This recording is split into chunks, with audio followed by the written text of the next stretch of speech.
Oh yeah. That was an epic opening. Well, thank you, sir. Thank you, my friend. Yeah, you gotta get pumped up. Gotta get the audience pumped up. Gotta get my guests pumped up. Gotta get myself pumped up because we are fans of badassity. That's right. We are fans of badass action movies, martial arts, horror. That's right. I like saying it that way because it's fun. Horror movies. Horror. That's right. Stuff that is badass.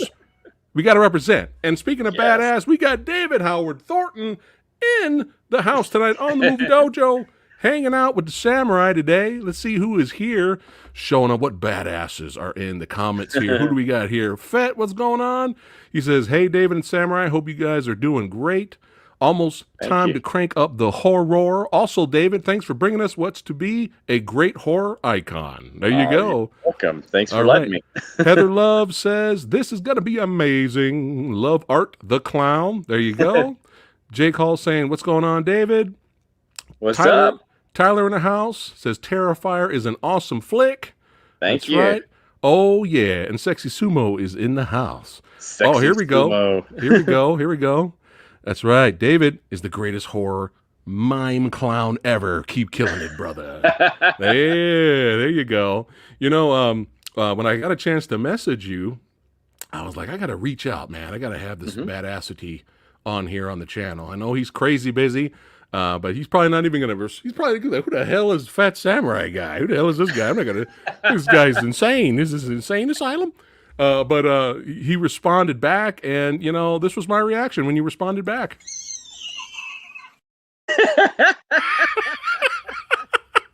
You know, I just got so excited, you know, and I was just like, holy crap, you know, I told all my friends, I told my wife. I told the Movie Dojo Army, they kept hitting me up with comments.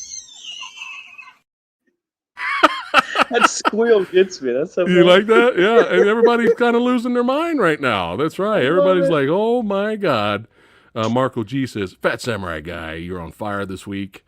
I know. I've had so many awesome guests this week. Omni Blast in the house. Oh yeah. The Movie Dojo Army slowly trickling in, excuse me. Yes. But yeah, we got David in the house. Too, you know. Tricking. Yeah. I'm gonna flip it.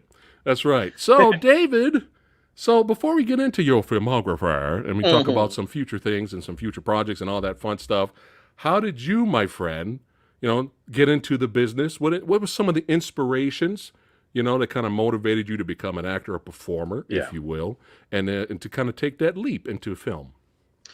Well, yeah, that's a lot of stuff there. I oddly enough, considering now what I do, I got my start doing theater basically out of the womb, doing church theater of all things in the Bible Belt in Alabama. Right. So I went from doing plays about Jesus to now just that's right in half. So you go full circle there. Yeah. So yeah, I was doing that. I did a lot of children's theater. That's really where I cut my teeth.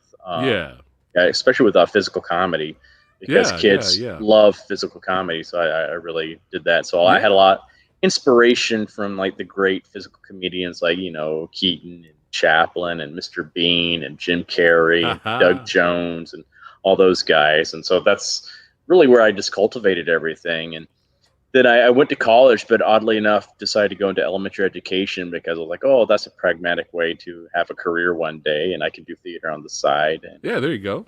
But then I decided it was about a year after my mom passed away while I was in college. I kind of changed my thought process about what I really wanted to do with my life, and I discovered my passion's more into about entertaining people instead of actually teaching people. And I was like, oh, this is what I really need to do then. So I finished up my degree just so I had something to fall back on, and then I moved up to New York City and started pursuing acting. New York City. New York City. Get a rope. Yep.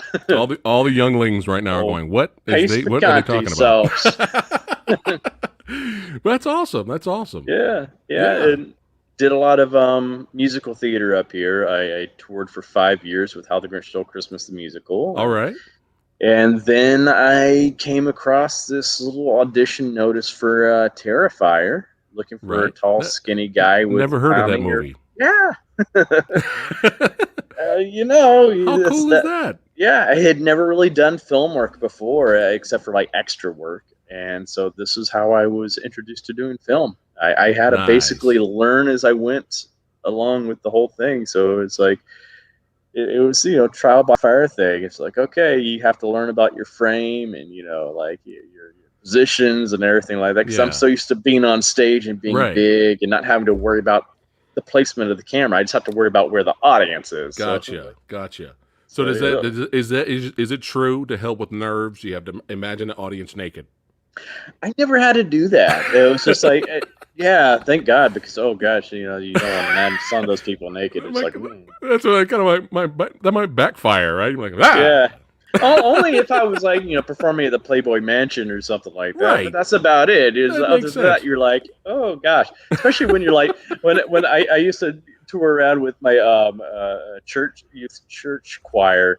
We would go on choir tour every summer, and we would perform in nursing homes. So you definitely don't want to imagine that audience naked. It's just like, yeah. Oh. So theater was kind of your first love.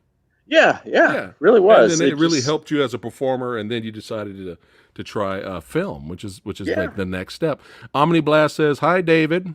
Hey, Omni Blast. There you go. Sexy Sumo says, David did an awesome cosplay of Joker from The Killing Joke with the vacation outfit. I saw that picture, man. That was great. Thank you. Really great. Timo says, you get your salsa in New York City. New York City. Oh, man. Art the Clown was a character meant for David. That's what Sexy Sumo says. There you go. Leviathan just showed up. What's going on, Leviathan? Art the Clown is the new slasher legend. Look at that, man. They're on board. We got your back. Thank you. I appreciate it. We'll see how it goes after Terrifier 2 comes out. Yeah. Why didn't they go with the original title? Terrifier 2 Electric Boogaloo. Why didn't they, or Terrifierer. Oh man, but this could be Terrifierist. I don't know. Terrifierist. Oh, but this is a blast having you here and just talking movies, man. But that's awesome that your theater was your inspiration. You decided to take that leap into film, and it's working out well for you. But let's look at some of your other projects before we get to the nit of the grit here. So you've actually done some voiceover work as well. I have, and I've gotten many comments in the past that Samurai Guy, you should get into voice acting. I haven't really looked into it yet. Obviously, my skills is like not 9 to yours, but is it a difficult thing to get into voice acting? How do you start? What's the best way to get into it? I would say the first thing to do is take classes in it. Okay. And since you're in the LA area, there are a lot of great opportunities out there because there are so many different areas of voiceover work to go into. I mean, there's of course animation, which is my thing, but there's of course a lot of commercial work and radio, right, and even narration for like books and books on tape. Yeah. Okay. Oh yeah. So it's take classes, try to perfect it.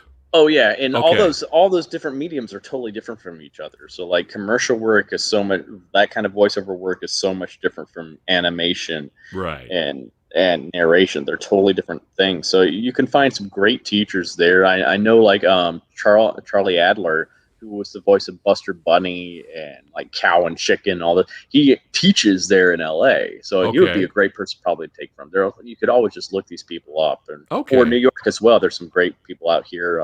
Paul Libertu, who I took for animation from. Okay. He's great too. He does a lot of voiceover work. So that's what I say, that way you learn the tricks of the trade, I guess you could say. Right. And And you can also, because a lot of these people that teach the classes also do a lot of casting as well, so that's a good way to network. Okay, and, awesome. And that's basically how I did it. So it's like do a lot of networking and just audition, especially if you get an agent, because usually for voiceover work you have to have an agent. Okay. And so sometimes I recommend people to cut a demo as well, so you can shop that around to agents.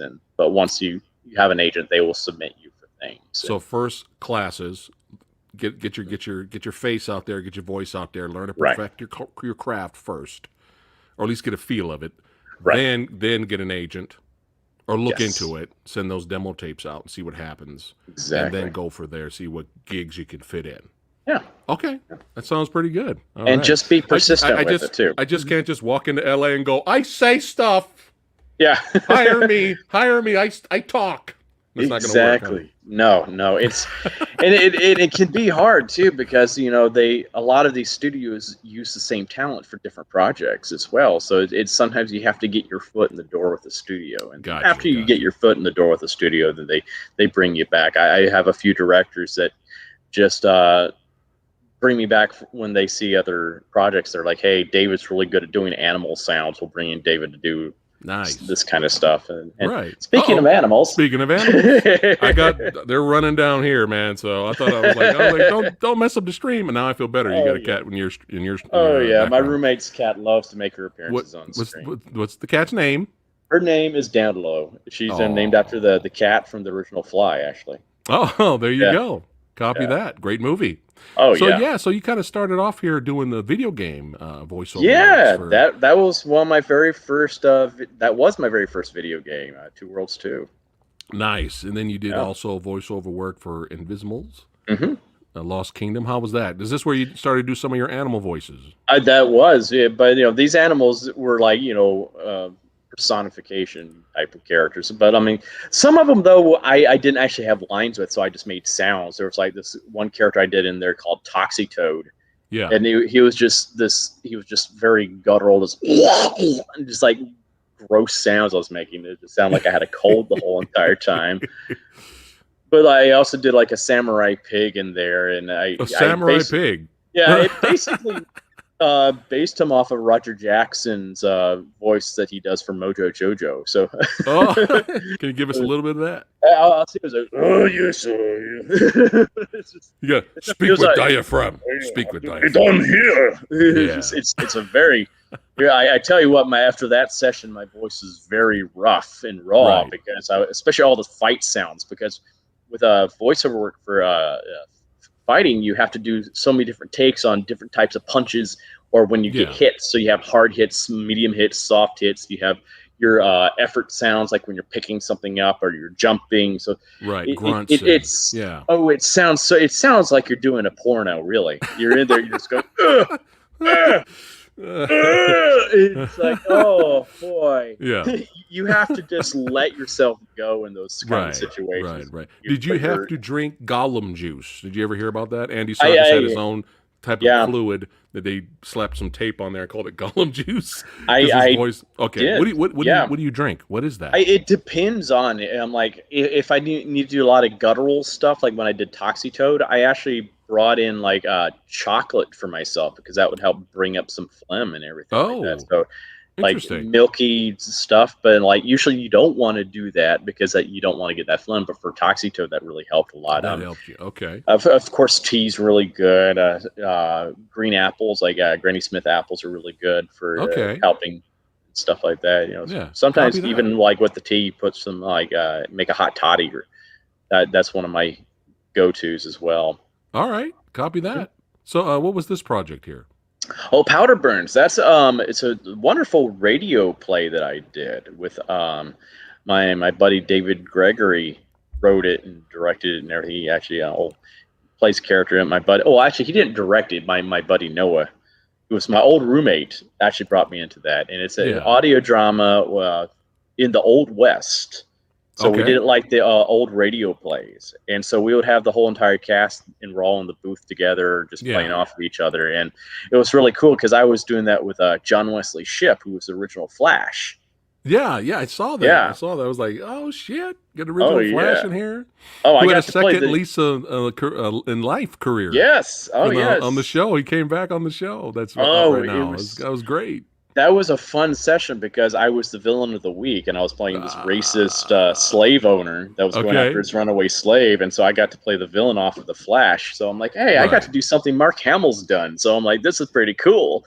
Yeah, that was so much fun. It was a really well done radio play. I mean, they got we won some awards for it. It was especially the episode that Ed Asner was in. Really good episode. Nice. Yeah.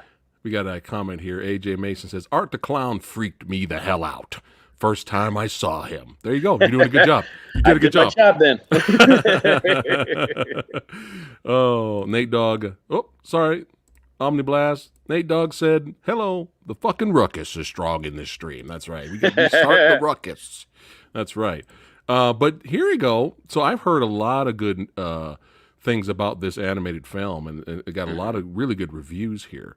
And you were involved with this, Miss Hokusai. How was this? I did a lot of background characters and stuff like that. So it's like I wasn't one of the main characters. I auditioned for some of the main characters, but I didn't get cast. But that's how it goes. But yeah. I did a lot of characters here or there, and that was a lot of fun for me. Was this your first anime? That was one. I think it might have been one of my first anime. Yeah. All right, cool. Do you remember some of the other ones you've done? I've done some because a lot of them are not listed for some reason. They haven't put them up on IMDb or something like that. But I've done some work for like the Gundam series and I think it was Gundam Seed. I did some work on that. Right. And did another thing called Magic Adventures. Okay. It's with the same studio, recording studio. It's Michael Sinter Nicholas, who was like on the Venture Brothers. He was Dean Venture, and he was like Leonardo in the 2003 Ninja Turtle series stuff. It's his studio and great bunch of people to work with. I actually watched. Unfortunately, I didn't get cast in it, but I just watched last night. Lupin the Third. The CGI new animated one that came out. Yeah, that was good. But that's the thing. It's so funny because I auditioned for the main bad guy in that the Nazi. And you killed it. Oh, but I see the guy that they cast. It's like, oh, I see why they went with him. It's like, it's like I did close to what he did, but he did it better than I could. So it's like, oh, I totally see why he got cast. He was really good. I liked what he did. So, but that's how it goes. You just never know. But I'm sure they'll have you back to do all kinds of stuff. But the animation is this beautiful. Oh, it's beautiful. Look at that. It's absolutely that is beautiful. Insane. Yeah, it's I'm gonna have to check it out. It's such a good film. Such a good film. And also, you were in this web series here as the Joker, son. Oh yes, Mr. Joker. I gotta see this. How can we watch this? You could see that on YouTube. Okay. I'm in the third season of it. We actually never finished the third season because it's a fan-made series, so it's like we could only do it when we're all like when we're all available to film, because none of us were getting paid to do it. We love the DC characters so much. We're like, let's do this, and so I can't wait to watch this. I'm gonna watch all of fun. it. Yeah, because look at that. You give us a little taste right here. We're getting exclusive. Oh, yes. That's right. It puts a smile on my face. Oh, look at that. Thank you. That was beautiful. That was awesome, man. That was awesome. But yeah, I got to check this out. You as Joker, you're going to kill it. You're going to kill it. But yeah, I'm looking at some other shots of this. This looks like a lot of fun web series on YouTube here. Oh yeah. We even got some Deadshot here. It's pretty cool, man. I'm going to have to check this out. The third season especially really picked up the pace, and like they really notched up the production values and everything. Nice. It was a lot of fun, and like the people that wrote my Joker scenes did such a good job writing Joker, because that's one thing that drives me crazy about a lot of the Hollywood films. They don't know how to write Joker. Right. It's just they don't understand the character. They try to do something new with them, and I'm like, no. You read the comics, bring that to life, because Joker's there's a certain finesse about him. Especially, he loves to monologue. He's so freaking full of kitty. He's theatrical like the kitty. Oh yes, exactly. She just loves to cause chaos too. You know. There you go. Oh, but yeah, that looks like a lot of. How are they? Just 3 seasons and that's it, or they're going to continue? Yeah, just 3 seasons. Yeah. All right. Yeah. We're still talking about trying to finish it up eventually, but who knows? Who knows? Yeah, last time I filmed was back in 2016, so it's been a while. Yeah. Wow. Still, I got to check it out. You as Joker, I mean, come on, that's like gold. Sumo says that was beautifully done. His Joker impression is fantastic. I do try. Oh man, but yeah, I got to check that out. But speaking of Joker and DC, how was it working on the set of Gotham? Oh, that was a lot of fun. I'm like, that's one of the things I wish I could have played Joker on, but they went a totally different way with the character and stuff like that. But oddly enough, right when they were first casting it, the agent I was with at the time dropped the ball because I wanted to be submitted for Riddler on there, and I did a whole audition for it, and she didn't send it in time, and I was like, "Are you kidding me? Boo. Are you kidding? I'm not with that agent anymore." Okay, good. So we can boo. yeah. But so I was like, God dang. You would have made a great Riddler if they couldn't get you for Joker. That would have been fun. That would have been fun.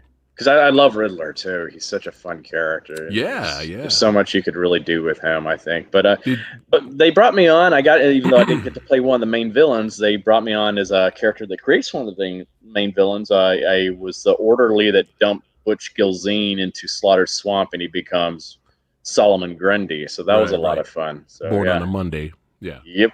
But just being on set or on a TV show set. Oh, it was insane. Professional. Were you soaking it in like a sponge? Oh my God! Looking at it. It was like just walking upstairs my first day just to go get makeup. I'm walking by all the different dressing rooms. I called the room I was in the Pee Wee suite because it's the same one that they had. I guess Paul Rubens was in when he was filming. So they had his portrait in there when he was playing Penguin's dad. So I was like, I'm in the Pee Wee suite. But walking down the hallway and you see the names on the doors of the characters. So you see Bruce Wayne, Alfred Pennyworth, all that kind of stuff. I'm like, oh my God. And then I, got to walk around the studio some. So I, they're like, oh yeah, here's Wayne Manor. I'm like, oh my God, it's Wayne Manor. I'm like, this is so freaking awesome. I was nerding out the whole entire time. I'm such a big Batman fan. So to be able to be part of the Batman universe in some shape or form in a professional manner like that, which is pretty cool. And what's really cool too is like when we did the Slaughter Swamp scene, they actually built a swamp out there on Staten Island because they had to sink Drew Powell, who played Grundy. He had to float out there and sink down into it, and they didn't want him to actually be in real swamp water and all that kind of stuff. Wow! It was amazing because it looked like a real swamp. When they told me this was built, just a few days before, I was like, "Are you kidding me?" Just like the production value is amazing on this. I'm so used to Terrifier, where it's like we have a small bare bones crew basically, so it takes a while to set up shots and everything. Right. This, like my first night, like they rigged up all the special effects, all the lighting, all the sound, all that, and half the time that I was eating my dinner, and I'm like, they're like, we're ready to film. I'm like, oh, what? I mean, they had everything, like all the fog machines, everything, boom, because we had like a crew of like over 100 people, so each person has a job, so it's like clockwork. It's like, boom, bam, bam, bam, bam, bam, bam, let's go. I'm like, wow, that must have been really cool to be a part of that. Oh, it was so cool. Sean Pertwee is extremely underrated Alfred. Oh, he was fantastic. Badass Alfred on that show. Because Alfred should be a badass because he's a former soldier and all that. So I was like, I loved his interpretation of the character. I was like, and it was interesting hearing him with a Cockney accent instead of the proper posh British accent. But I'm like, it worked in a way. It's like, he's special forces, so he sells it like, Alfred, he'll serve you tea, but he'll break your neck if you get out of line. Oh, that's what I love about that character. So I was glad they actually brought that aspect of the character to life. I'm like, honest opinion of Cameron's interpretation of Joker, Jerome. Yeah. Well, I don't agree with what they actually did with the character, because my thing is you're not supposed to know who Joker is. Okay. With that said, what Cameron did with his Jokers, because he played two different characters. Did he do two different versions? He played brothers. 3? Okay. Well, yeah, he did 3. Well, he did 3 different kind of versions, I guess you could say. But what he did was fantastic. Okay. It's like you could tell he did a lot of great stuff with it. I was kind of looking at Gotham as like an Elseworlds Batman. Yeah. It's not a what if tale. Yeah. Yeah. So when you look at it that way, then you're like, okay, now I can see what they're doing. Okay, yeah. So you approved. You thought he did a really good job. Oh God, yeah, he was fantastic. Absolutely fantastic. The second version of his Joker, where he was wearing the hat and all that, was it more subtle? He like toned it down. Yeah, he was like a very serious. Yeah, he was a very serious-minded Joker, because he was playing twin brothers. So his first brother was like the crazy guy. The other one was very serious, and so it was like, it was interesting. I was like, well, and that's why I have to hand it to him, to be able to come up 2 different versions of the character like that. I was like, that's really cool. I'm surprised they wrote that, unless he pitched his idea for that. I don't know. Who knows? Because what I understand, originally they were going to kill off his character from the get-go in the first season, and he was just supposed to be a one-off, I guess. And they decided they really liked him that much as an actor, they wanted to just bring him back more, because apparently there were supposed to be different Joker possibilities originally. A lot of red herrings, so you never knew who the Joker was actually going to be. It could have been this person, could have been this person, could have been this person, but they just liked what he was doing with it. They just kept him on. Yeah. So this Joker's the best, though. But yeah, going back to some more voiceover work. This is a popular show on Hulu. It's going on right now. What you did some more animal characters? I did some animal characters. All right. That. Yeah. I was a squirrel. I did a bunch of goats, and I played a newt or a salamander. It's either a newt or salamander. I can't remember. But he like spits fire and stuff like that. He's like the cutest little guy. That's kind of one of those things where I had to have knight. The bravest knight. Yeah. That's one of those where I had some Gollum juice in there too, just to get the little. There you go. The Gollum. You should rename it. Yeah, rename it for yourself instead of Gollum Juice. I think that'd be funny. Goo Juice. That's what I would call it. Goo Juice. There you go. Goo Juice. Gray Trey says, "Awesome. I love this guy." Timo says, "You're a hell of a talent, David." Thank you. That's right. Nate says gives Mark Hamill a run for his money. Look at that. Look at that. Well, speaking of Mark Hamill, it's kind of funny. Like back when I used to be on Twitter, I had someone on their comment just like, "Oh, Mark Hamill should see your Joker," and I commented back. I was like, "Man, if Mark Hamill ever saw my Joker, I would plots." And about 5 minutes later, I get this notification, and it says, "Plots away, David. Great job." And the little Joker card and the thumbs up, and it was Mark Hamill. I'm like, no. That was me. I was like, what?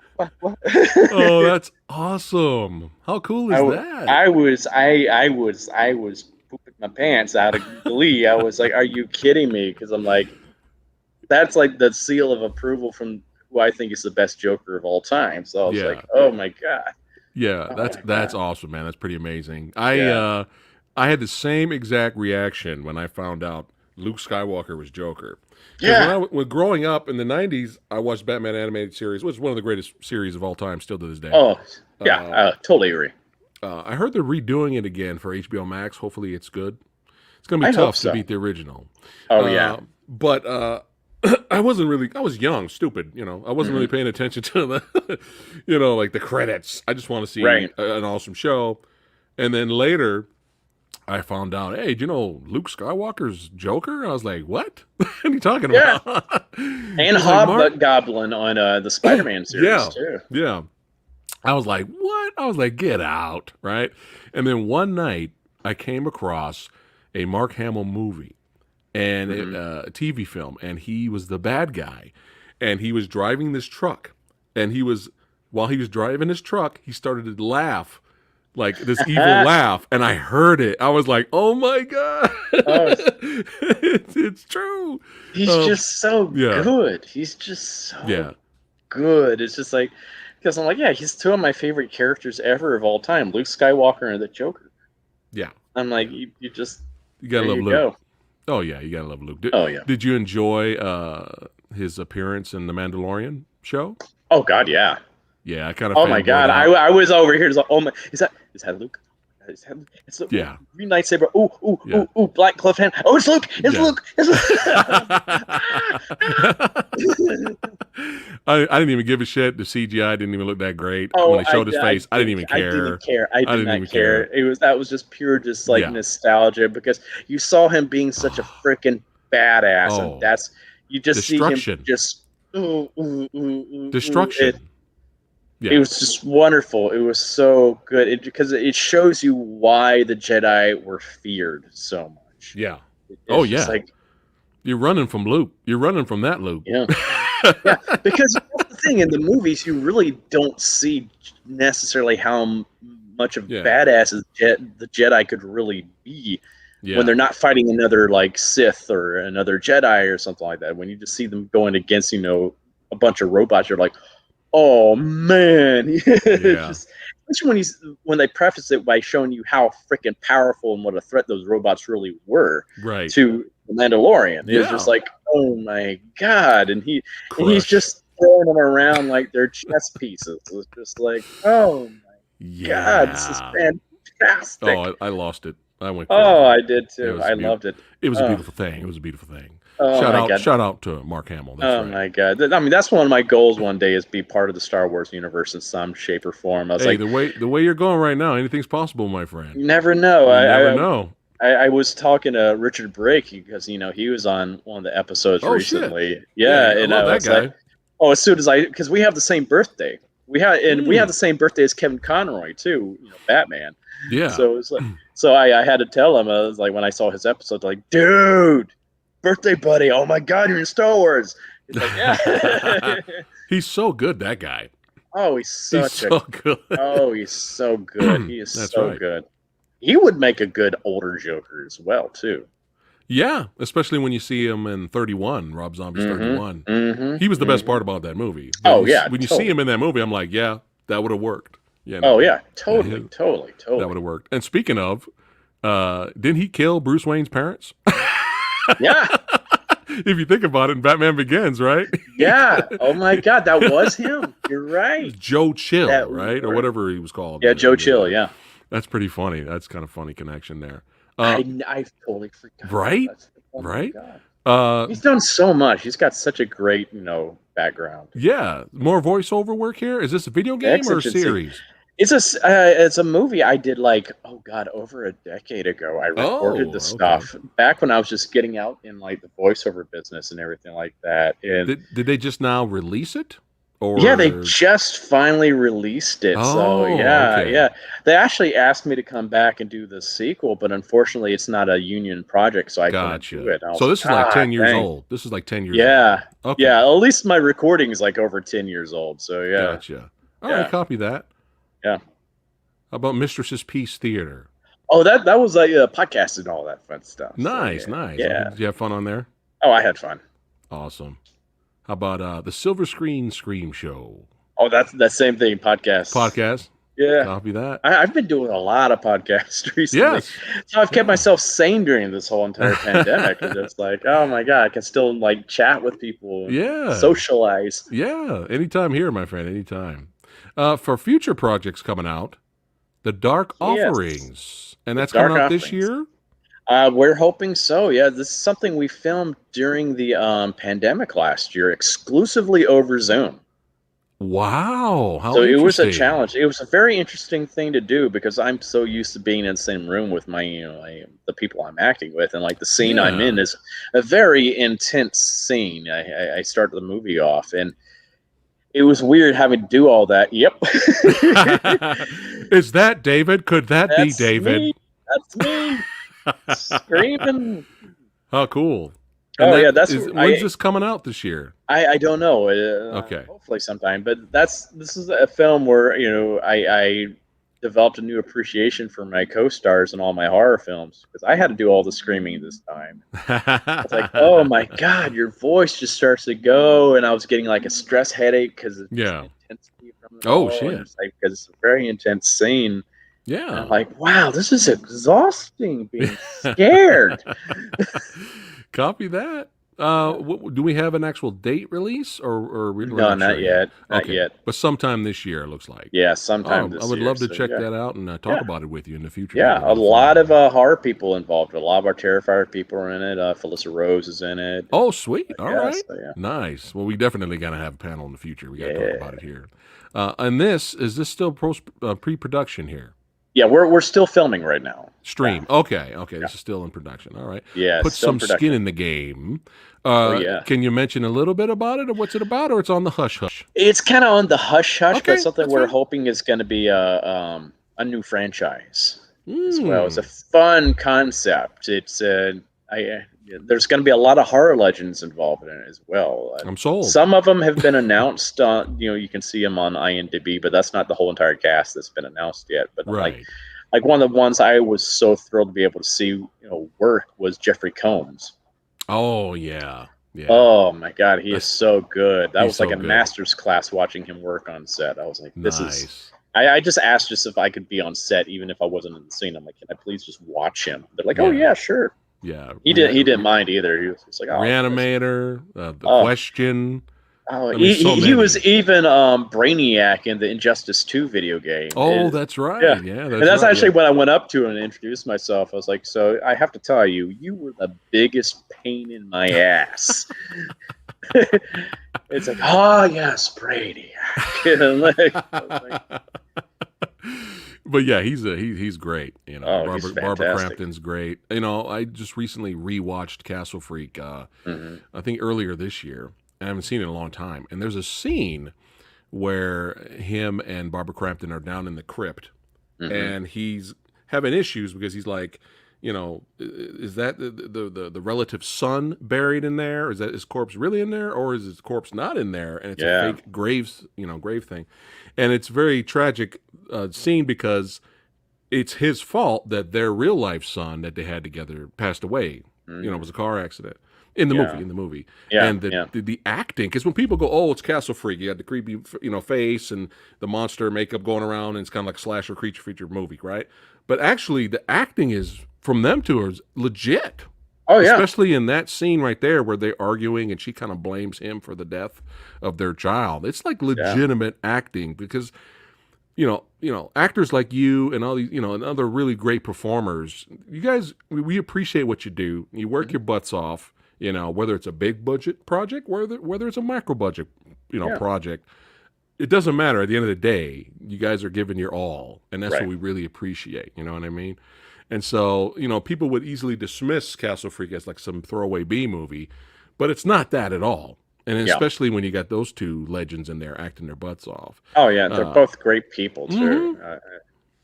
I enjoyed Jacob's Wife. Did you watch that recently? I have not seen that. No, it's fun with Barbara Crampton. It's a lot of fun. Oh, cool! I'll have to. But let's get back on track to the horror genre here. OBKB. So shout out to Damien Leone. Yes. That's right. Shout out to Leone, Damien. Actually. Oh, excuse me. Leone. Excuse me. Leone. Leone. Shout out to Damien Leone. Maybe we can get you on here in the future. That'd be great to have him. But yeah, so in All Hallows Eve, I actually just recently watched this. I just watched this. I watched Terrifier when it came out a couple years ago, but I just recently watched this last night. So in this movie, which is kind of like a horror anthology. Yes. In this film right here, Michael, correct? I believe that's the name of the actor. Yes, Michael Gianelli. Michael Gianelli plays Art in this horror anthology, and he kind of gives a little own spin on it. Now, is this the exact same character that you're playing, or are you in like the reboot of it? Are we starting fresh with your version? I would say yeah. Like they're not. They're like it's not in the same universe. I guess you could say. It's in a weird way. It's kind of like All Hallows Eve was like a proof of concept type of thing. Okay. Art. It's just that's because you see his appearance kind of change during because it was a bunch of short movies that Damien had made, and Mike was his buddy, and he's like, "Hey, can you play this Art?" He says, "Oh yeah, sure, I'll come in and play Art." So. Right. And so you see him kind of evolve with the looks during the film. So right. Okay. So, yeah. Interesting. I just wanted to make sure. All Hallows Eve isn't really canon with Okay. Terrifier, if that's what you mean. Which is funny because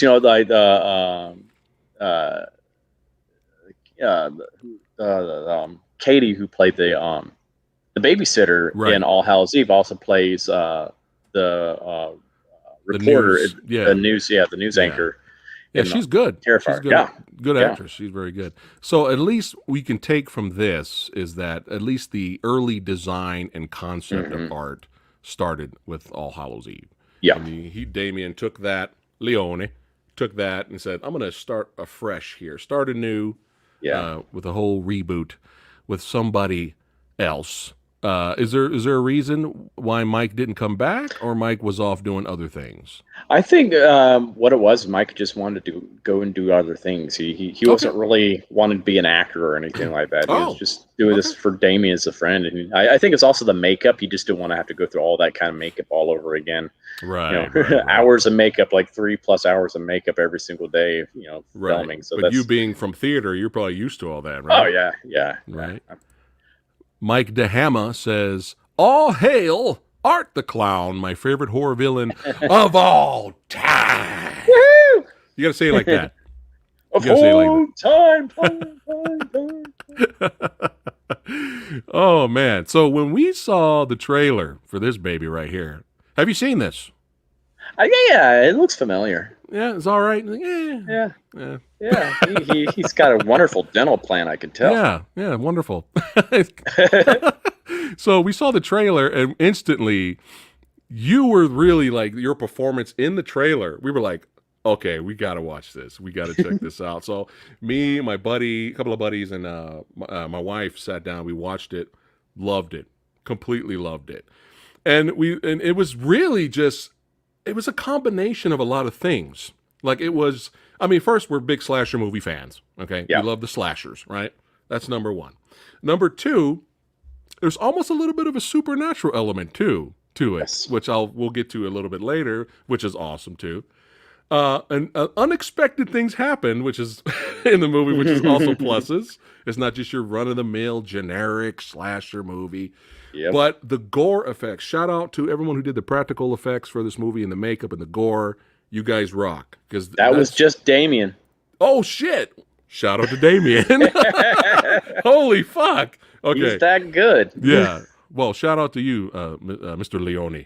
But yeah, so that's another huge plus, right? The gore, the effects, all that stuff. That's huge for me. That scratches the itch. The old samurai guy, my little gore, I gotta have it. Yeah. I gotta have it, man. But but your performance was really the huge highlight of the film. It's what made it stand out. But it's not just that. It's just when we get done watching movies like this, me and my wife and my buddies, and we were talking about how much we enjoyed it and how it was a lot of fun. I kind of like sighed, and I sighed in relief.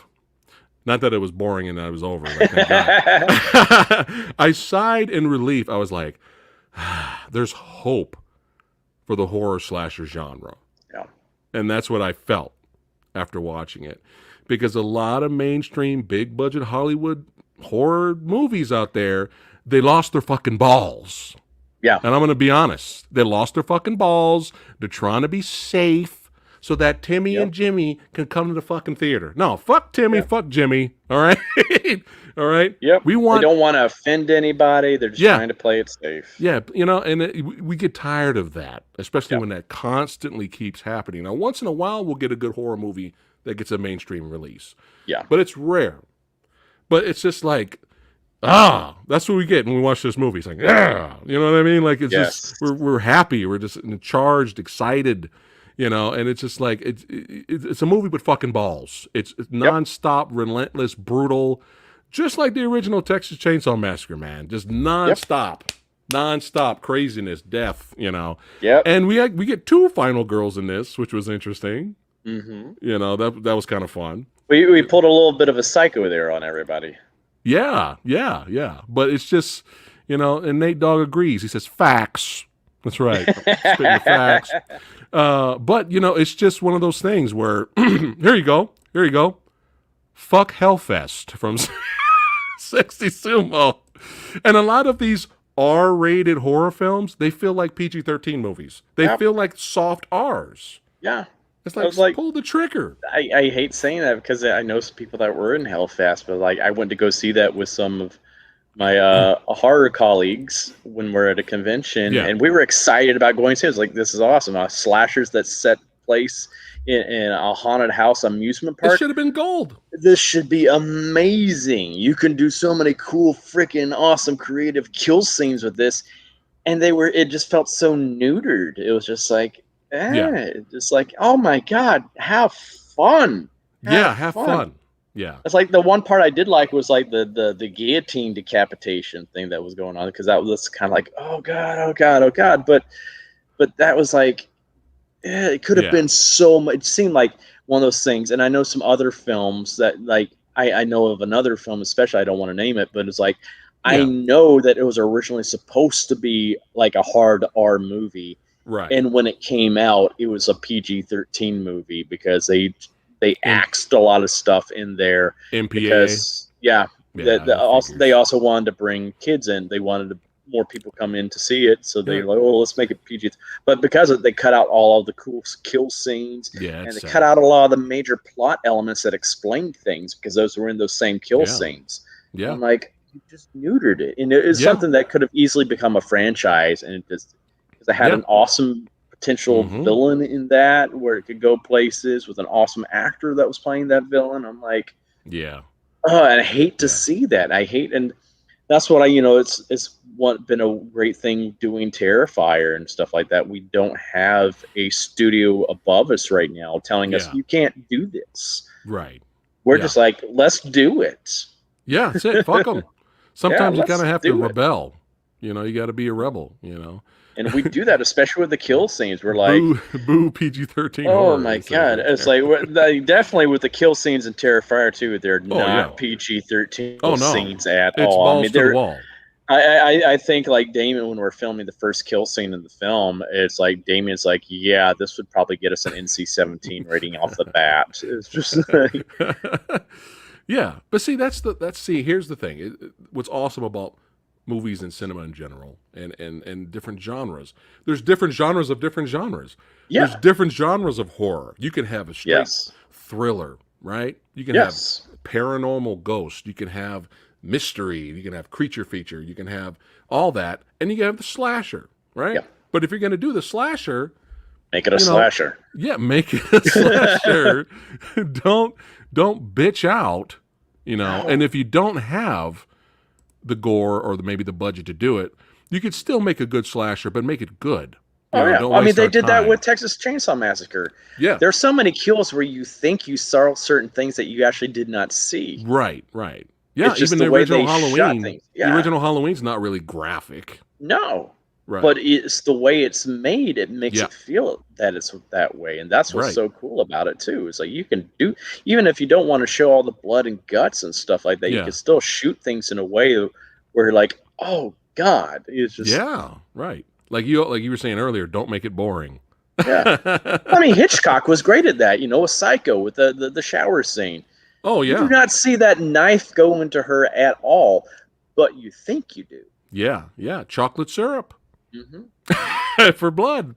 Yep. I remember the first time I watched Psycho, I was a little young samurai, and I was on TV. That scene where the guy gets knocked in the head, knocked in the head, and he's like, oh, he's gonna fall down the stairway, falls all the way down the stairs. You think that's his death. Yeah. But no, right after that you hear running down really quickly afterwards, the sound effect of that, and then knife, boom, for the final kill. You know. Norman Bates finished the job. That freaked me out, man, when I first seen that, because I wasn't expecting. I was like, oh, he knocks him over, he falls down the steps, he's dead. Nope. I was like, oh shit. It kind of freaked me out. You know what I mean? So good. It's so good. Yeah. Sometimes just a good sound design can make or break a film too. Yes, true. That is true. But yeah, so for Art the Clown, did you draw any inspirations to help create art? Oh yeah. Or you just what was some of them? Oh, so many places. I mean, first of all, of course, Mike Giannelli's original interpretation. I built upon that, so that was because I wanted to stay true to what he originally did with the character, but build on top of that. And I wanted to build more of a physical aspect to the character because he's a silent villain, so I don't want him to be like Jason and Mike Myers, where he just cocks the head or something like that. And especially since he's not wearing a mask over his face, you can see his facial expressions, and the makeup allowed me to give that free range of emotion. I was like, well, let's look back at like the great silent film actors that did that. That's how they conveyed emotion and intent, was through facial expressions and a lot of physicality, and that's what I based a lot of that off of. Awesome. Also, I kind of look at art as a amalgamation of all the great slasher icons that came before him. There's a little bit of every single one of those characters in him. You have bits of Freddy, of course. I mean, that's a big part of him. Freddy and Chucky, a lot of that personality. But you have Jason, Mike Myers, Pinhead, Jigsaw, Leatherface. They're all in him. Yeah. And you knocked it out of the park. Even Norman Bates, he's and it's something felt fresh. I think that's why you resonate with so much of the horror, community, is that it's something felt really fresh about Art the Clown. You know what I mean? And it kind of makes sense. You're drawn from some of the silent era actors. But I love the fact that he doesn't make any sound even when he's hurt. Oh no, I love when that he gets too. Stabbed in the leg or the foot, he's like. That was actually a lot of fun to do. It was a fun challenge because you instinctually you want to like make a grunt or something like that, because you even hear that from like Mike Myers and Jason. Sometimes you hear that little sound when they get hit. That was a hard, especially like when Tara's character stabs me in the side after I'd been like hacking at her ankle, stabs me with the scalpel, and I had to make myself just not go, oh!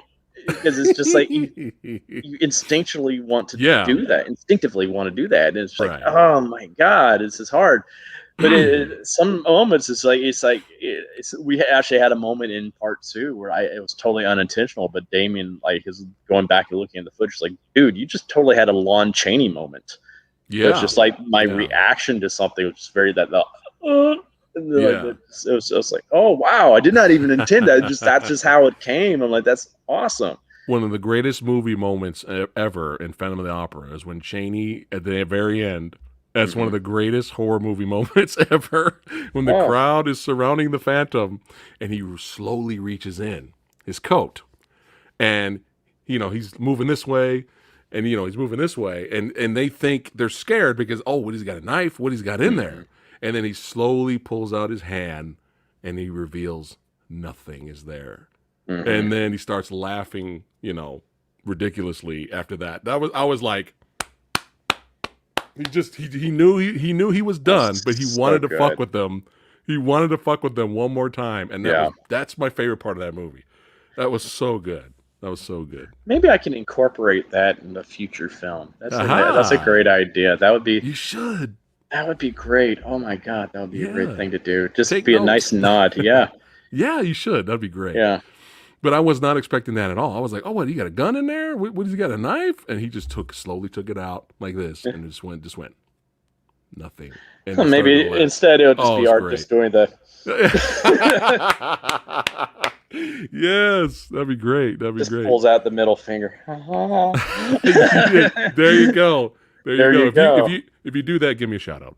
Yeah, definitely. Oh my god. So a lot of people are asking, what's in the bag? Anything and everything. There you go. Perfect answer. That's what I kind of look at it as like, like Felix the Cat's like magic bag of tricks. Yeah. He can pull whatever he needs out of that thing. It's just I mean, you do see kind of what's in it at one point in the film where he's got all of his toys laying around and stuff like that. So, but I mean, I like to think he also keeps like body parts in there for like a midnight snack or something like that too. Right. Yeah. Perfect. But right in the beginning, we got the two female actresses. They just get their characters just got out of a party. One of them's a little tipsy, the other one's not. and they go to get some pizza, and somebody comes in. Well, I love how they first see you in the alleyway. I love this. The big guy's like, "Hello." Yeah, this is so great. Dinner. It's like. It's like, yeah, we might want to roll out here. This is a little creepy right there. And as soon as you come in there with the bag, and I love how you're just sitting here chilling. Mm-hmm. You're sitting there chilling, just staring at her the whole time, all serious. And then, hey, it's just great. It's just great. You just fucking with her the whole time. It was so good. Oh, that was such a fun scene to do. God, they just rolled on me for like about 5 minutes, and I just sat there just making so many different facial expressions. And nice. They forgot to say cut, and because they were just busy watching me make faces. And I'm like, "Well, you think you got enough footage?" I'm like, "Yeah, I think so." I think this is my favorite one right here. Oh yeah. It was just me just sitting there just goofing around. I was just like, it's like whatever came to my mind. I was just like, I'm gonna just it's like, I don't know. I need to get wallpaper of that. Oh, it's so great. Of course, tipsy female is like, let's go over here. I'm gonna take a selfie. I love this part because the whole time she's fucking with you and you have not taking your eyes off of the other one the whole time. That was so hard too, because I was like, what she was doing is so funny. I'm trying not to crack up the whole entire time. Yeah. I love that scene. That was great. Oh yeah. But they leave, and then of course you go after them. But first you get kicked out by the owner. Unfortunately, it doesn't go well for him. Yeah. Doesn't go well for the owner. Hey, did you get some free pizza while you're there? Did you care to grab some slices there? Yeah. But the chat is dying at your face. They're laughing at your face expressions, man. They're having a blast. They're having a blast right now. That's great. But yeah, there's just so many great moments in here. The car. Did Art slash the car the tires? Oh yeah. Okay. Of course. Okay. He's that's the thing. Is like Art's not stupid. He likes to plan ahead. Mm-hmm. He's pretty crafty. He's a multitasker. Yeah. Oh yeah. He's a smart guy. He's like. He said, I love that scene too. There's the fun little thing that you see on the DVD of the extras, the part they didn't keep in there. It's like after she screams, I scream back at her. Oh, shit. It's fake. Yeah. But it showed the syringe. The reason, the reason Damien didn't use it is because I had this, because I went to syringe her in the throat. Yeah. To knock her out, and he decided to knock that part out. Not knock that part out, but cut that part out because he didn't want to reveal the syringe until I did to Jenna. Right. Gotcha. And oh man, that was me and my wife's one of our favorite parts in the movies, when you grab her, give her the syringe, and then you like bask in your art. You're just like, you grab it and you're just like. I was also like mocking her screaming. It's like, oh, no one can hear you. That was so funny. Yeah. I was dying, man. We were having a blast. Well, those are just like the fun little things that we discover in the moment, where we're just like, let's just play around with it some, see what we come up with. Yeah, like you said, fun. Let's have fun. You know what I mean? But the big scene, the most memorable scene in the film, of course, is when the other one doesn't quite make it, and gets a little sawed in half action going there. Great practical effects. Oh yeah. I love how your character was just enjoying not torturing her, but having the other one watch. Oh yeah. Which was hilarious. But yeah, this was like jaw dropping. Like we weren't expecting this. We thought you guys were gonna bitch out. I would show up, and I'm like, Oh yeah. Well, see, that's one of those things. Let's save that for whoever hasn't seen it yet. Oh, when I read it in the script, I originally was like, I asked Dame, so I'm like, this is gonna totally be just okay. We're just gonna see the before, the after. He's like, oh no, we're gonna show it all, because he described it all happening, and I just figured that was just for the reader's benefit. I'm like, oh wow, we are going to show that. Hell yes. Yeah, nice. Like, wow, because you don't see that in slashers anymore. You don't see the kill actually happen. The kill usually happens off screen. You might see the first stab and that's it. And I'm like, that's not art. That's not art style at all. He's not one of those quick one stab and he's done type of kill guys. He likes to play with his food, as I like to say. And take selfies when he's done. Admire his work there. Oh, that was so much fun to do. That's another screenshot for your wallpaper there. But yeah, shout out again to Damien for well directing everything, keeping the pacing good too. Yeah, like there wasn't any slowdown where we were bored. Kind of letting, but no, it wasn't just straight kills and gore right away. Like he did let the suspense build throughout until it just went crazy, like just insane crazy. But here's another one of my favorite kills. Look at that! That is actually my favorite kill in the movie. Look at that! I think it's such a good decapitation. Look at that! It's like, fuck you, Hollywood. Like a little Pez dispenser. It's just like enjoy Conjuring 3. Kill me now. But yeah, it's like we're having fun with the lead. And how many times though have you seen horror flicks or slashers, and it's good, but either the lead protagonist sucks and you just want this character to die, or the lead antagonist is generic. Same thing with action films too. You can watch an amazing action movie, but what hurts it sometimes if the lead villain sucks. Horrible. Like it's just Bob the Baker. Hey, we need a main villain. What's Bob doing? He's working at the bakery. All right, bring him down there. Let's have him be the villain. Can't stand that. I can't stand it, especially villains. Like you have to have a good villain. Yeah, at least a good villain. You have to have a good villain. The good villain can make or break a movie. Yeah. AJ Mason says the 80s and 90s had the best gore and shock. Yes.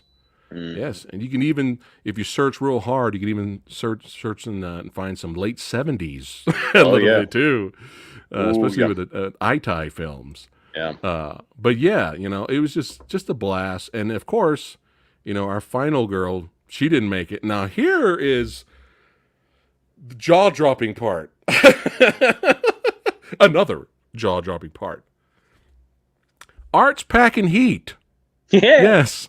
Art straight up went gangsta. That's right. Gangsta's Paradise. Pulled out the gat. Right? Boom. I was like, holy shit. Did that just happen? Now, I didn't know he did that in All Hallows Eve.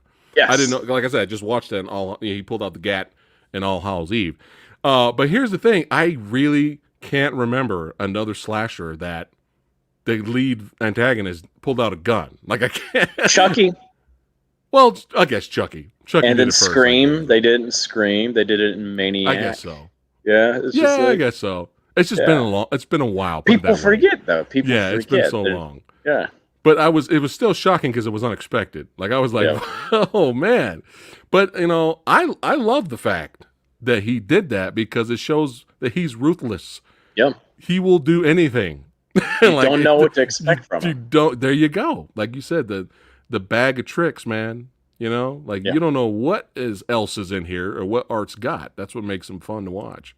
Yeah, exactly. But yeah, and you did the double tap too. Oh, more than just double. It was like 3 times, or so that's the thing. It's like he even though he used a gun like a slasher would. Right. His aim wasn't just to kill, but to also just. Oh, sorry. I jumped the gun on that one. I jumped the gun. But yeah, his aim was to just not kill, but disfigure. Right. Like that's what he did. It was just like, oh my god. Yeah. Like that was nuts. And then we come across, of course, the second final girl gets involved, but we'll get to her in a second here. But then we have scenes like this. Now, was this ad-libbed or this was planned out? This is planned out. Okay, especially you on the little tricycle riding around? Yeah. That bicycle was so much fun. It's the hardest thing because I'm 6'2", and then I had those big, huge shoes on. Right. And the floor was very slick. So, like, when you see me crash, that was a real crash. I was falling over so much on that thing. And they just decided to keep that one crash in there because I just thought it was so funny. It was a good character moment. I was like, I love it. It was pretty funny. This poor lady though thought you had her real baby, and it was just a doll because she's got the issues, and then you just turning it to not well, kind of a childlike. You start sucking your thumb, and she started holding you and stuff. And then I was like, well, this is going to go bad. This is going to go bad, all right? And then right after that, the other girl, second final girl, shows up, and then there you go. You're just wearing that poor lady's body part. It's like, oh my God, dude. And then you were just chasing after her, and that was hilarious. Oh, man. Good stuff. We did really two versions of that scene too, like the one that you see with me just like, oh my goodness, la la la. Other one is I had the baby doll with me, and I came up with it suckling on my boob. And then I started using the baby doll like a puppet and using it to. The baby doll was whispering stuff in my ear and showing me where she was hiding and all that kind of stuff. Oh my God, that's so funny. That's so funny. But what I did enjoy though was both final girls did try to fight back. Yeah, they did try to fight back. That was entertaining to watch. But what cracked me up was when this one temporarily escaped and you couldn't reach her. Mm-hmm. And then you were just like, fuck it, I'm just going to grab the horn. I'm just going to honk the horn at her. Such a bastard. I always like to bring this up to people about that scene too. It's like, because people are like, why does she go outside and go right back inside? Well, if a lot of people don't notice, like right before you see the truck come plowing through, there's a whole gate that's out there. So she's gated in. Right. So she can't get out. Yeah. Right. There you go. Yeah. And the cops show up later. Yeah. But yeah, again, you can't. Art is like a bag. He's got a bag of tricks. You don't know what he's gonna do next. So he whipped out the gat earlier. That's right, Gangster's Paradise, and now he's went fast and furious driving a truck, knocking her over while listening to some jazz. Oh yeah, that's right. Oh yeah. Well, fun fact about that too is like in my head when we're filming that, because of course we didn't have the music playing, but in my head I was doing a Stuck in the Middle with You.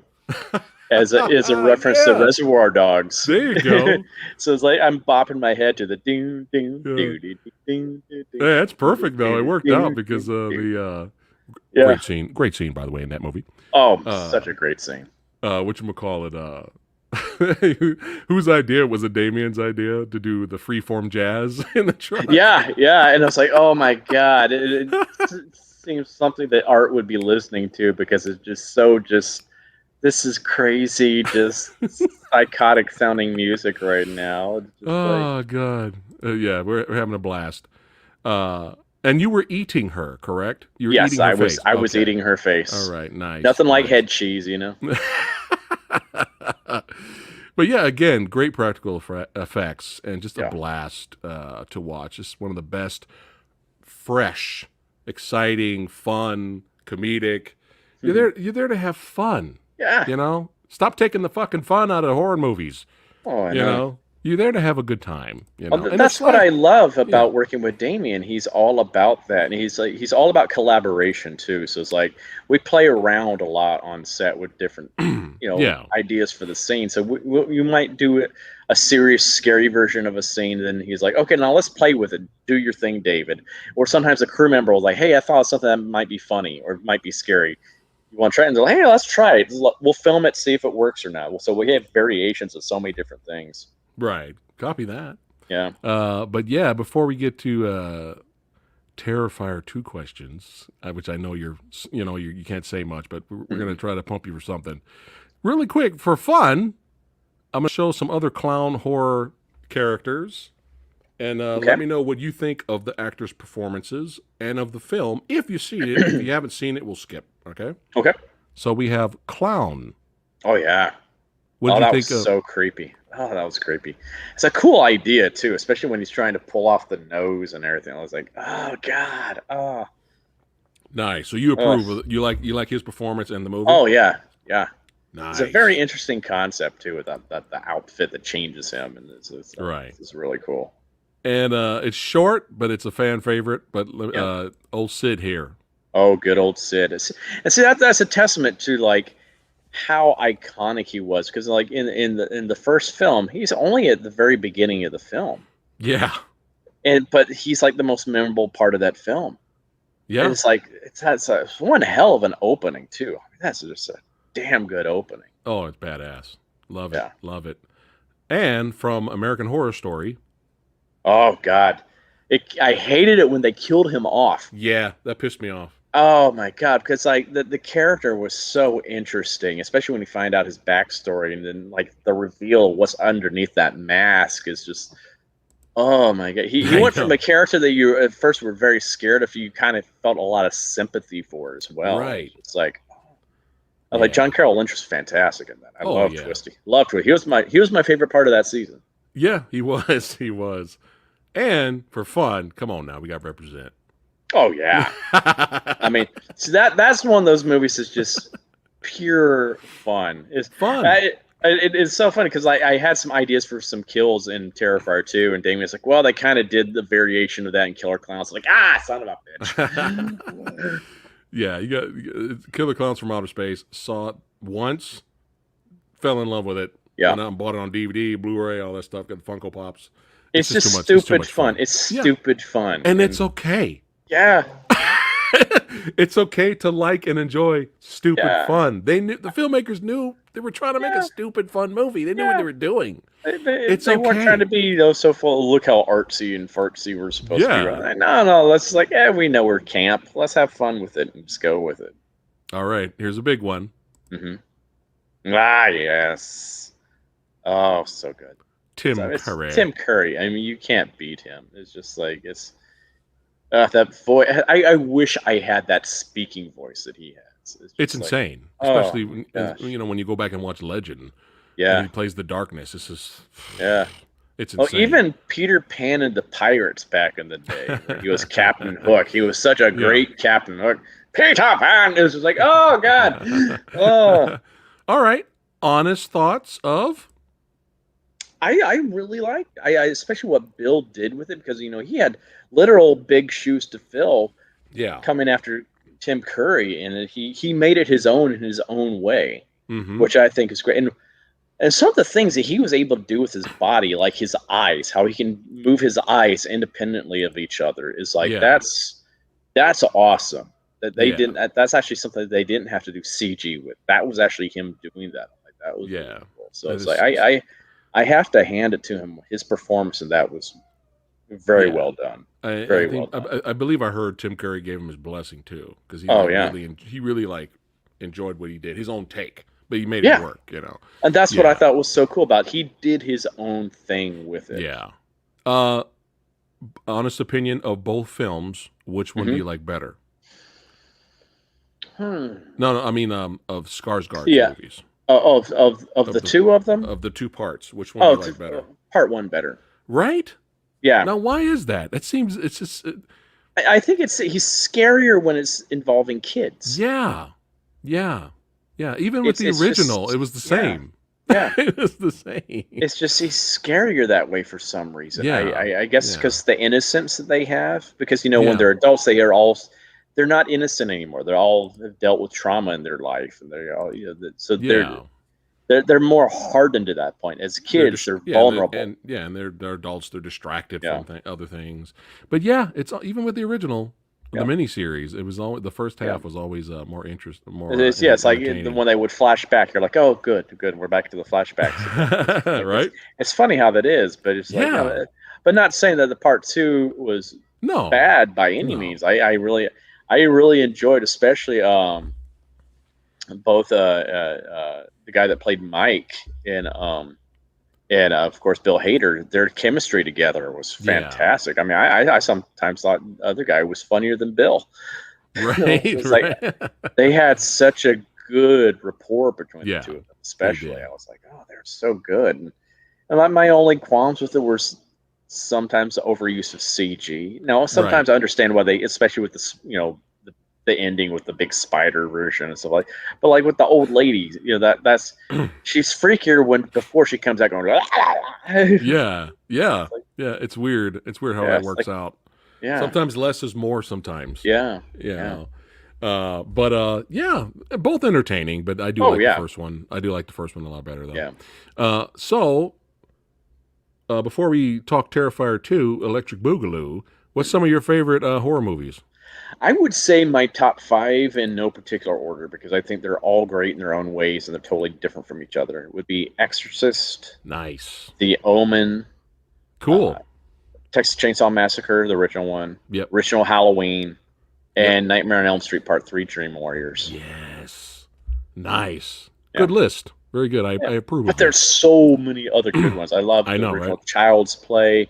I love Friday the 13th. All the good God! It's like I recently went back and just watched all the Child's Play movies like this past month, and it's interesting just the way that series evolved in different ways. And they were constantly that's like a series where they kept experimenting with things and trying new things, and I really respect that. I was like, it's like Cult of Chucky is so much different from Seed of Chucky, but Seed of Chucky is so much different from like the first 2 or 3 of the movies. It's like, but they all work together as a whole cohesive unit too, which is great. Are you excited for the series?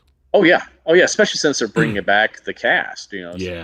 Especially no disrespect to the new reboot they did recently. But especially Mark Hamill playing Chucky, but I'm Buddy. He was not Chucky. He was Buddy. But it's just not the same. It's like it's like I think the new one would have worked better if it wasn't Chucky. If it had just been some other rogue AI and they could have done a different character. But it's like, to me, Chucky is not supposed to be some rogue AI. Chucky is this mass crazy satanic killer that has put his soul inside of this doll. My God. That to me is freakier. That's scarier to me because he has a goal, he has a mission, he's trying to get out of that body. The first one is so good. I die laughing every time when the mother is trying to throw him in the fireplace. Yes. And he just comes alive. He's like, "You fucking bitch." And how he just keeps coming back. It's just like, my God, you think he's got to be dead by now. Nope. Then he jumps out of a vent. After he's been lit on fire, like, I was like, oh, Terminator. My God, it's wonderful. I love that. It's just like, my God, this keeps going. Yeah, it's fantastic. You gotta love the classics. How about for something a little different? What's some of your favorite non-horror movies? Oh well, my favorite movie of all time, bar none, which I think is a perfect movie. It's got everything I like in a movie. It's got romance. It's got drama. It's got a good, film noir mystery element to it. Okay. It's got comedy. It's got cartoons. It's got good music numbers in it. It's Who Framed Roger Rabbit. I just think it is a perfect movie. It's a movie that could not be made today. Nope. It would not be nearly as good if it was made today. Nope. It was something special because they didn't make that with CG. That was all done with puppetry and hand-drawn animation. And the love and hard work that was put into that movie shows, and it's such a good movie. Yeah, I got the Funko Pop of Christopher Lloyd over here. His character over here. God, but it's a murderer. Yeah, it's just you would never see that today. Not Judge just because Doom not just because of offending films. People, not just because of that. Yeah, but copyright, man. Oh my God! How they were able to get Disney and Warner Brothers and Harvey Toons and all those to come work together. It's like the legal, like hoops they had to jump through. But like I understand, like for the scenes with Bugs and Mickey and Daffy and Donald, they had to have exact equal screen time, exact number of lines, so one wasn't shown preferential treatment over the other. They had, and they made it work, and it was, oh my God, it's a wonderful movie. Yeah, it's a classic. 5 stars. It's a classic. It's again, I'm surprised it's even on Blu-ray right now. You think it'd be one of those in the vault movies where they're still fighting over copyright stuff. Oh, but no, you can buy it on Blu-ray. Don't be surprised if there's a 4K release. So yeah, and I'll be buying it again. Yeah, me too. I have like so many versions of it. speaking of Funko Pops, Terrifier Funko Pop. I want one so badly. Come on, Damien. I know. Talk to some people. Someone needs to get on top of that. They would sell, my friend. Oh, I know. Everyone would buy this. Damien will sometimes make his own knockoff Funkos and sell them at conventions. Yeah. He sells them sometimes for like $200, and they sell like that. Yeah. Yeah. Yeah. They're gone in the first 30 minutes of being on the table. People want them. I'm like, Damien, oh my God. I'm telling you, talk to some people.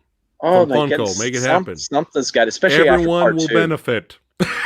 Yeah. Everyone will be happy. I guarantee. There are going to be so many ideas that they can use, right? Especially after part 2 comes out. There are going to be so many variants that they can do just of art.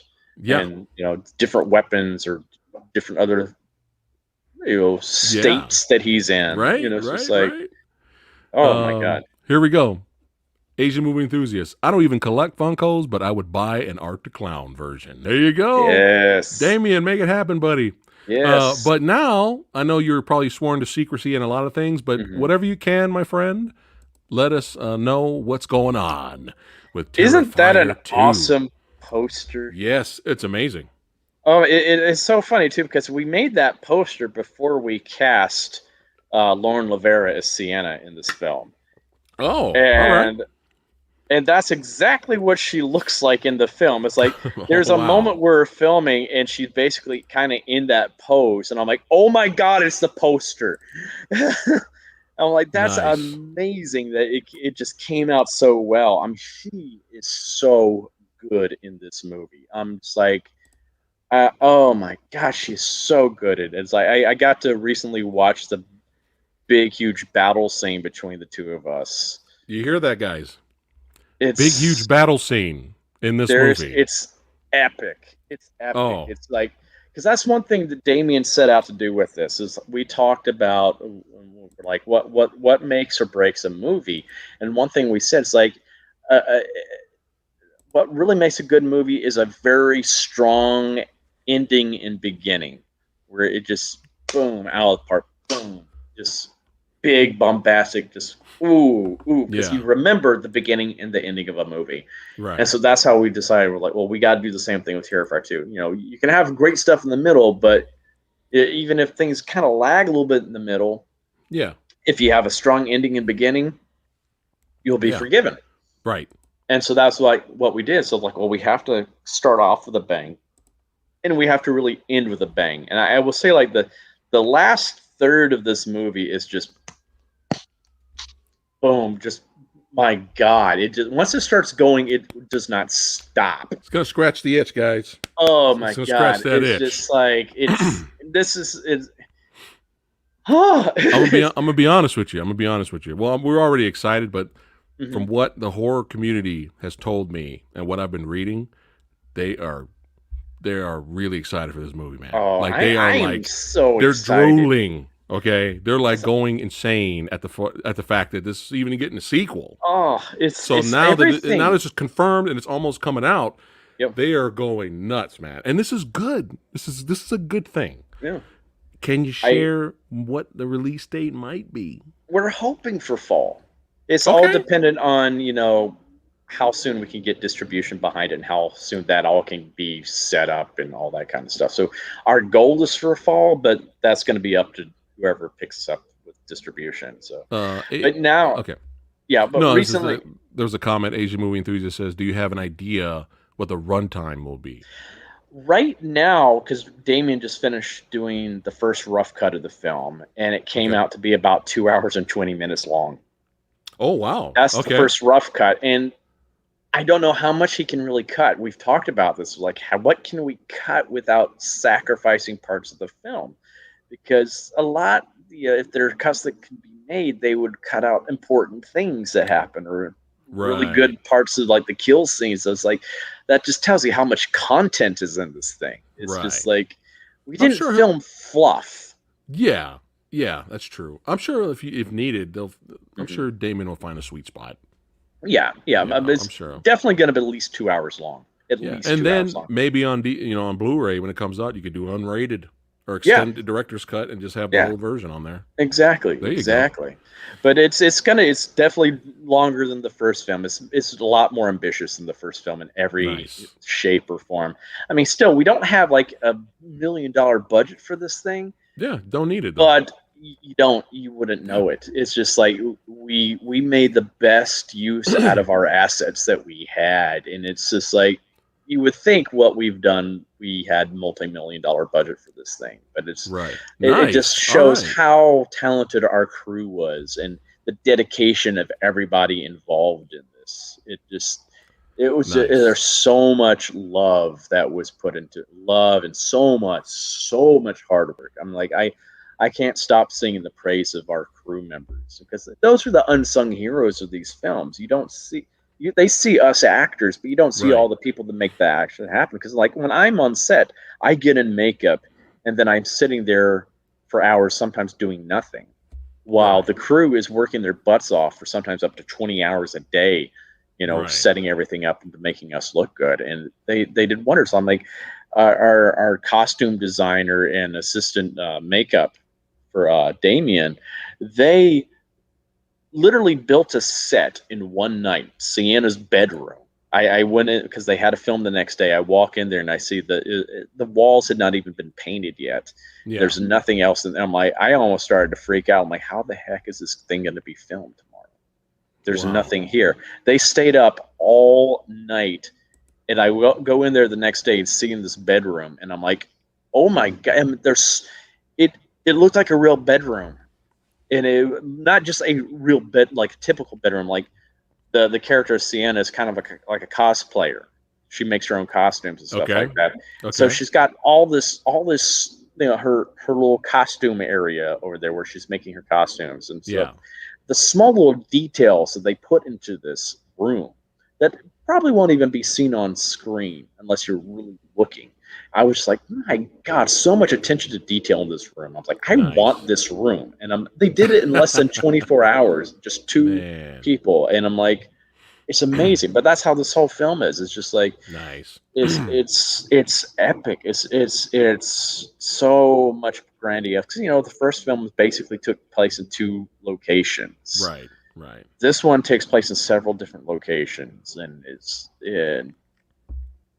Are we going to get any backstory on Art? Are we going to keep the mystery? Or are we going to do a little bit of both? A little bit of both, but I would say we're really not. Originally, Damien wanted to go more into the backstory of Art in this one, but that would have added probably another 30 minutes into the film. Right.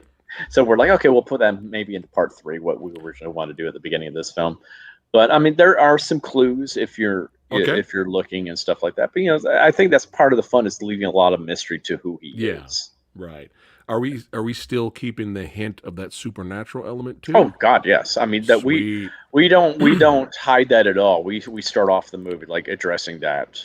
Check this out. Ray says, just order the poster on Amazon right now. Yes. It's an awesome poster. It's such a Sam Hain who designed that. He's just he's an amazing artist. He did such a great job with that. I think I spoke to him on Instagram. I think I wouldn't be surprised. He's so talented. Yeah. I mean, because that's something Damien even said. Something he loved as a kid growing up was the different posters, right? That people would make for movies, and you don't see posters like that anymore. It's dead. It's dead. It's so generic and vanilla now. These Hollywood big budget movie posters. Oh, it's so like boring. It was literal art. Those old school posters from the 80s and early 90s. It was literal art. Even if the movie sucked, the posters were fucking amazing. Well, that's how Damon was as a kid. He would go, and a lot of other people, you would look at a movie in the movie store, and you would look at the cover art, and you're like, that's all we had. This looks cool. It might be a shitty movie, but if the cover art was there, you're like, I want to see this. This looks cool. I'm going to rent this. Yep. Sexy Sumo says he's down for the 4-hour epic. The 4-hour cut. Terrifier. Well, that's something I addressed because when we were talking about the runtime, we're like, oh my God, this is going to be too long. And I'm like, dang, look at it. It's like right now, everybody's used to sitting down to a 3-hour long Marvel movie. Right. Gone are the days where people are sitting down for just an hour and a half of movies. People, we live in a time when everybody binge watches things on their couch for hours. Right. So people are used to sitting there for 2 hours or so for a movie. They can, especially if it's entertaining them.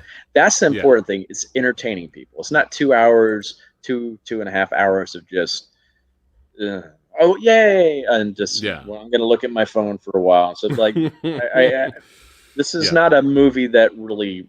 You have, because you got to take people on a roller coaster ride. You got to give people a chance to breathe after a big scene or something like that. Right. So we have those lulls in there, but they're not boring. There's a reason behind them. They're character building moments, because that's something we will also want to focus on. Part 2 is more character building, more world building. So because I know that was one of Damien's regrets, that he wasn't really especially able to flesh out Victoria's character in the first film. Right. And so you definitely get that a lot more, because this is not just Art's movie. This is Sienna's movie as well. So it's about her and her family, and so we spend a lot of time with them. I mean, Art's front and center. Don't get me wrong. So don't worry. He's not just going to show up for 15 minutes of the film. He's constantly in the movie doing shit. It's like he might not necessarily be doing shit to her, but he's doing stuff all around. So he's He's there. I'm assuming bigger body count. Oh yeah. And the kills, I will say, are a lot more ambitious, even because that's something we took as a personal challenge. We looked at the hacksaw scene from the first film, and we're like, okay, did we set the bar too high for ourselves? Right. I was like, well, how can we top this? Well, it's like, well, let's just throw everything we can into. Let's swing for the fence. Let's go as over the top as we can with these kills. And And I will say, like, the pandemic in a way was kind of a good thing for us, because we started filming one of the big, what we think is going to be the showcase kill of the movie right before the pandemic. We started filming the beginning parts of it before we started having to bring in all the prosthetics, because Damien had to go back and build all the prosthetics. And the pandemic happened. We're like, oh God, now we got to wait. We don't know how long we can film again. And Damien's like, well, there's a good part of this, a silver lining. This gives me time to look at this scene and the first kill of the movie and flesh these out better. Right. And I have the time to build the prosthetics that I really want to use now. He was having to sacrifice a lot of that. Yeah. Because of time constraints. It's like, well, now I have the time. And so we went back and we got to film the first kill scene in the movie last summer. And it took about 4 or 5 days to film that. And it's crazy. It's crazy. Nice. Oh my God. It's woof. Oof. I'm excited. Oh yeah, but Chat's then excited. Then we came back and filmed this kill scene in December. Okay. And we basically scrapped what we had already started to film. Now, what we had already filmed would have been satisfactory. Okay. It would have totally worked. Okay. People would have been happy with it. All right. But we're like, let's just take it to let's dial that up to 11. Oh shit. So like, okay. And we did. And this took, I really have to hand it to the actor that was involved with this scene. This person was fully committed for these 4 or 5 days that we were filming this, went through hell. Oh shit. But wow. The result was worth it. Much. It's a scene that just it shows how truly sadistic art is. If people are already thinking Art's a bastard in the first film, they're going to hate him because of this scene. It is a mean kill. Damien even texted me while he's editing it, because he loves to edit. Yeah. And Damien is a huge gore hound. He's a huge horror freak. Nice. Nothing gets to him. But he texts me, he's like, dude, I'm actually getting nauseous editing this right now. And then he showed his family a very rough cut of it during Christmas. And his mom's even like, who are you? Shame on you. And then I like this Damien guy showing this to his family on Christmas. Oh, and then this is my guy. He's doing the practical effects for Stream as well. So while we're filming Stream, he was showing parts of the scene to different members of the crew and some of the horror legends that were working on the film, because he wanted to see other people's reactions. He's like, "What do you think of this?" He always wants to know feedback, especially from the heart. He wants feedback. Especially from the true fans. He wants that feedback. And everybody's like, wow, wow. Woo! You guys hearing this? Are you guys hearing this? Are you pumped? Everybody, buy the posters brutal, right now. It is gory. It's one of those things like if because I mean I would love for us to get into theaters. I would love to have a national release in theaters. Yeah. That would be great. But this is a scene that would not allow us probably to be in theaters. Yeah. It would just people like, this is too much. This is I know we will have people that walk out because of this thing. Right. Because but here's the thing, my friend. It's not needed. It would be nice, but it's not needed because you guys' fan base is huge. Yeah. So you guys are good to go. You're good to go, my friend. And that's why we made this. We did not want to pull back from what we've done. Yes. I hate it when I see sequels do that where they're like, oh well, let's try to play it safe. Like no, we don't want to play safe. We did not play it safe at all. So Damien's like, let's just throw everything we can into this. It's like, let's just make a film for the fans, and it's funded by the fans. So it's for the fans, by the fans. Let's give the fans what they want to see. Let's give them a show. Yes. And that's what we're doing. And we will pay for it. That's right, with our hard-earned money. We have no issues with this. But yeah, I'm excited. Chat's excited. They're going crazy over here. You telling us all this, we really appreciate it. Asian Movie Enthusiast says, "Can you kill me in Terrifier 3?"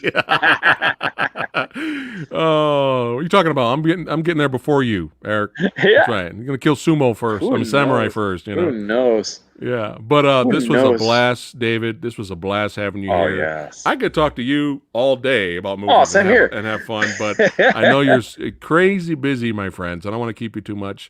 But like I was saying earlier, make this your second home, man. You know, you're always welcome to come back. You're part of the family. You're part of the horror family now. Oh, once part 2 comes out, I'll definitely have to come back and chat, because then I can talk about the things I've been hinting at and be like, go crazy. My God. Yeah, bring Damien too if he wants to come. Bring everyone. Oh my God, there's so many things I can't talk about yet that are going to, because we want to keep things a surprise for people. Yeah, there are even characters in this. People are going to be like, yeah, what the fuck? I know. I think there's even a character that might steal the show from me at times. Oh shit! Really interesting. Yeah. Okay. I can't say more, but that's insane. Yeah. Like, how do you steal the shine from Art the Clown? That's going to be really interesting. Okay, I'm intrigued. Yeah. All right. Well, this has been a lot of fun, my friend. Thank you everyone for watching, liking the video. Yes. Share this video, get it around there. Get people pumped up for Terrifier 2, baby, coming out later this year. Damien, we appreciate what you do. We appreciate the crew on set of the first film and the second movie. We appreciate what you guys do. We know it's rough, but we appreciate it at the end of the day. We show support, right? That's right. We show support, represent the horror community, and this has been a blast, and we'll see. David will come back. We're going to have he'll be back many times. Every day next week. It's been scheduled. No, just kidding. But he'll be back, and we're going to have fun talking about the sequel. Until then, we'll see you guys. Oh, a quick segue till next Thursday's Versus episode. We're switching it up. We've been doing martial arts movies. Next week's Versus episode is going to be original Superman versus original Batman, baby. Ooh. Yeah, baby. The Superman 1 and Tim Burton's 1989 classic Batman. These are bigs. These are bigums right here. This is next week, next Thursday. So it's going to be a lot of fun. Until then, guys, we'll see you badasses next time. Take care. Terrifier, and one more time. Oh, do you want to plug your LA gig? Plug the LA. Yeah, I'm going to be at Halloween Depot on June 12th and 13th in Southgate there in Los Angeles. Yeah. So come by, see me. He's going to be happy there. To sign stuff, whatever, get pictures made with me. Unfortunately, I'm not going to be in costume, but because Damien's not going to be there, but I'll still be there. Oh, so, yeah. And you know they're going to line up. You know they're going to just go crazy. They're going to go. And Samurai might be there as well. That's right. Some other people walking around fanboying over David over here. But yeah, this is going to be a lot of fun. See you guys next time. Take care, guys. Don't go anywhere, David.